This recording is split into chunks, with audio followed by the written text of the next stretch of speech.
Esta tarde tenemos el gusto de saludar precisamente a uno de los analistas políticos de la Universidad La Salle, el doctor Bernardino Esparza, doctor en Derecho por la Universidad Complutense de Madrid, investigador nivel 2 del Sistema Nacional de Investigadores, también profesor de la Facultad de Derecho de esta casa de estudios y analista para platicar sobre los escenarios en torno a lo que podría resolver la Suprema Corte de Justicia de la Nación esta semana en torno a esta polémica consulta para enjuiciar a los expresidentes. Doctor Bernardino, buenas tardes, bienvenido. Muy buenas tardes, gracias por la invitación y aquí estamos a sus órdenes. Gracias, Fran. Se había visto con buenos ojos el proyecto que ya había realizado precisamente uno de los ministros que tendrá a cargo la ponencia para la discusión en el Pleno sobre lo que se resolverá en torno a esta polémica consulta que ha sido señalado por juristas, estaría en caso de rechazarse, abriendo paso pues a responsabilidades jurídicas muy relevantes. Pero ¿cuáles son los escenarios que podríamos tener? Bueno, el primer escenario es que el próximo jueves se dice que es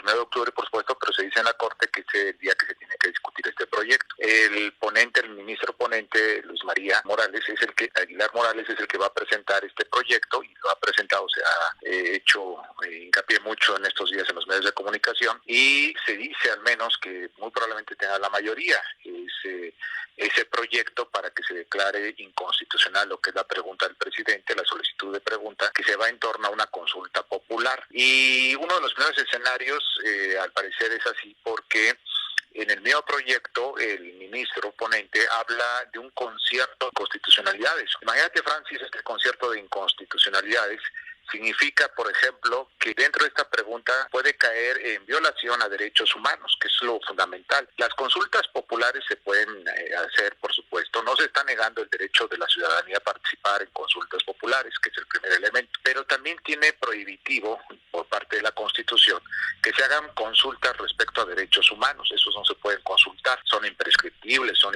inalienables, son de tu propia naturaleza, esos nunca se pueden consultar, por ejemplo. Y la ponencia, el ponente dice que, pues, bueno, uno de los derechos fundamentales o derechos humanos que puede llegar a ser violatorio dentro de esta consulta popular es, por ejemplo, el debido proceso.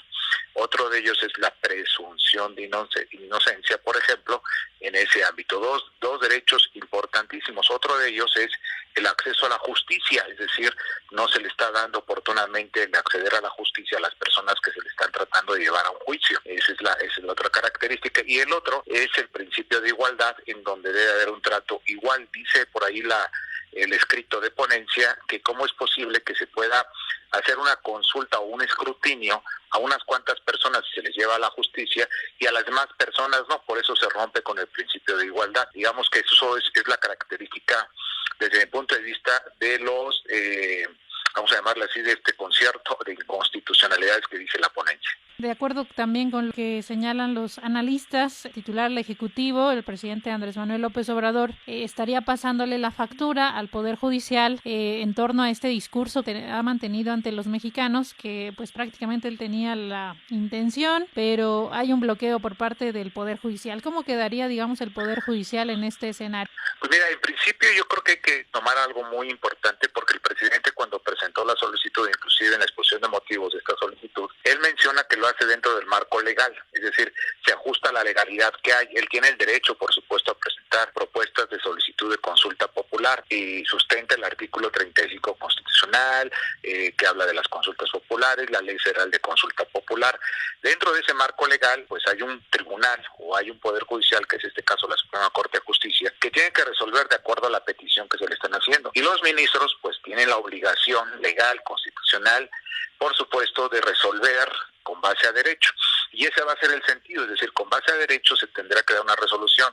El Poder Ejecutivo no podrá de alguna manera decir que, pues bueno, los ministros se fueron por el lado político, etcétera, etcétera. Creo que no debe de ser así porque desde el principio se inició con un procedimiento legal, se hizo la solicitud al Poder Judicial, el Poder Judicial muy probablemente decrete la inconstitucionalidad de esta ley, de esta solicitud, y por tanto pues está apegada a derecho, que esa es la característica en ese ámbito. Entonces, por esa razón creo yo que lo jurídico es lo jurídico y lo político es lo político, es decir, Francis, la política no puede politizar, la justicia no se puede politizar, ¿no?, en ese ámbito. En cuanto al Estado de Derecho, también cómo quedaría, digamos, sobre todo porque finalmente el panorama de impunidad que existe en nuestro país, los múltiples pendientes que todavía se observan en el combate a la corrupción, todo esto que se ha venido deteriorando y que es uno de los aspectos, pues prometió cambiar el gobierno actual. Sin embargo, ¿cómo quedaría, digamos, el Estado de Derecho en términos generales una vez que se pone los reflectores sobre esta iniciativa? Fíjate que hay otra particularidad en la propia sentencia, en la propia ponencia, que dice que si se conoce, o la obligación, por supuesto, del gobierno, en este caso, si se conoce de la presunción de un delito, pues ese delito tiene que ser denunciado ante las autoridades correspondientes, porque si no se hace de esa manera, las autoridades en esa parte quedarían, digamos, se rompería en cierto sentido, pues la estructura institucional de estas instituciones. Estoy hablando, por ejemplo, de las Procuradurías o de la Fiscalía General o de las Fiscalías locales, ¿no? En materia de procuración de justicia. Entonces, esa parte del criterio de la ley, que es un elemento del Estado de Derecho, pues se tiene que hacer conducentemente bajo ese sentido, no bajo la misma, digamos, consulta, dice la sentencia en ámbitos generales, bajo la petición de una solicitud de consulta popular para que caiga la responsabilidad en el Poder Judicial, y sería después que si es inconstitucional, pues vean ustedes el resultado, ¿no? Hay impunidad, etcétera. No, creo que está dentro de todo el marco legal en ese sentido. Y si dice la sentencia, repito, si hay la presunción de una conducta delictiva, que se haga la denuncia correspondiente. También ha existido en el ambiente político, pues un poco para desacreditar este proyecto, la cercanía que tendrían pues ministros con integrantes de la política, cómo quedarían, digamos, el papel de los ministros y pues esta campaña que ha existido un poco para deslegitimar el proyecto, atribuyéndolo a intereses de la oposición. Pues yo estaba viendo, por ejemplo, el currículum del ministro ponente, Luis María Aguilar, que es el que va a dar la ponencia que está dando este proyecto, y se ve en su currículum, por lo pronto, que desde 1968 él tiene una carrera judicial, ha sido pues funcionario judicial toda su vida prácticamente, ha logrado ser juez, magistrado y ministro, por supuesto, y presidente de la Suprema Corte de Justicia de la Nación. Yo creo que esa carrera judicial, creo yo, desde el punto de vista, y es una opinión muy personal, no creo que la vaya a poner en tela de juicio por estas características que me acabas de preguntar en ese ámbito. Entonces creo que el ministro, sobre todas las cosas, es cuidadoso, por supuesto, y protector, creo yo, de su carrera judicial, y por lo tanto tiene que resolver con base a lo que se le presentan y con base a derecho, con base a sus argumentos y con base a fundamentos. Por eso la discusión el próximo jueves va a ser muy interesante, porque vamos a ver esta ponencia y vamos a ver la discusión de los demás ministros. Quizás a lo mejor, muy probablemente, todos coincidan en ese ámbito, ¿no? En ese contexto. Hay que recordar que también hay ministros hoy actual de reciente incorporación al Poder Judicial. Hay que ver qué es lo que también ellos proponen en su momento, están de acuerdo con el proyecto o no están de acuerdo. Estamos platicando en este espacio con el doctor Bernardino Esparza. Él es doctor en Derecho por la Universidad Complutense de Madrid y analista de la Universidad La Salle. También lo que ha estado en la mira, digamos, de la opinión pública es pues precisamente cómo el titular del Ejecutivo pues hace a un lado el derecho, pues en algunas medidas se pregunta dónde está la Consejería Jurídica de la Presidencia, pues con este tipo de iniciativas en donde claramente hay violaciones a la ley, no tendrían que desconocerse. ¿Cómo queda el papel de esas instancias que finalmente pues forman parte del gabinete del presidente López Obrador? Pues yo creo que aquí hay un punto muy interesante, fíjate lo que acabas de comentar, porque al menos en el proyecto que se ha circulado en estos días, en los medios de comunicación, viéndolo en la exposición de motivos de la solicitud, hacen referencia a esa petición de que la consulta popular sea celebrada el próximo 6 de junio del 2021.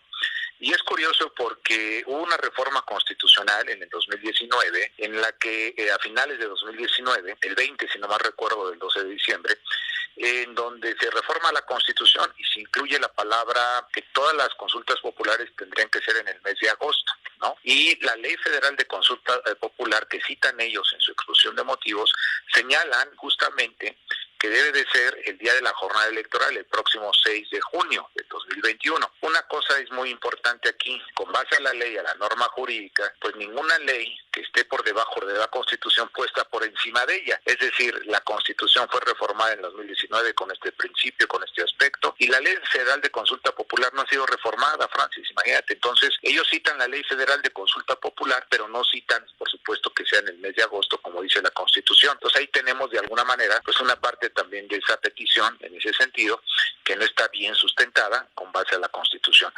No sé, esta parte tengo entendido, no sé si la van a discutir los ministros en la próxima sesión. En el proyecto no se advierte, no se ve que haga una referencia el ponente respecto a ella. Lo que sí dice es, por supuesto, también que no se advierte, ¿no?, en el sentido, por ejemplo, que sea de trascendencia nacional la pregunta, ¿no? Es decir, en el escrito que presentaron en presidencia y que fue a parar primero a la Cámara de Senadores y los senadores lo presentaron a la Suprema Corte de Justicia de la Nación, no se advierte, dicen el ministro, no se advierte que ellos hagan la petición de que es de trascendencia nacional su pregunta. Entonces, creo ahí que esos dos errores, de alguna manera, son muy importantes para la interpretación y fundamentación y sobre todo sostenimiento de lo que ellos plantean. En estas partes, al menos el ministro, en la última, de trascendencia nacional, el ministro dice, pues no vamos a entrarle a la discusión en el sentido. Lo que importa en este momento es que la pregunta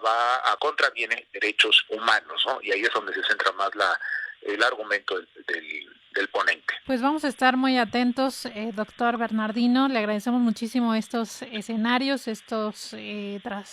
pues esto que va a marcar, digamos, la resolución del próximo jueves, y una vez que lo conozcamos, ¿le parece? Lo volvemos a invitar y platicamos al respecto. Encantado con la invitación, por supuesto, vamos a estar atentos a esta sesión del próximo jueves. Muchísimas gracias al doctor Bernardino Esparza, doctor en Derecho por la Universidad Complutense de Madrid, investigador nivel 2 del Sistema Nacional de Investigadores en México, aquí en Agencia Central de Noticias. Agencia Central de Noticias, periodismo multimedia.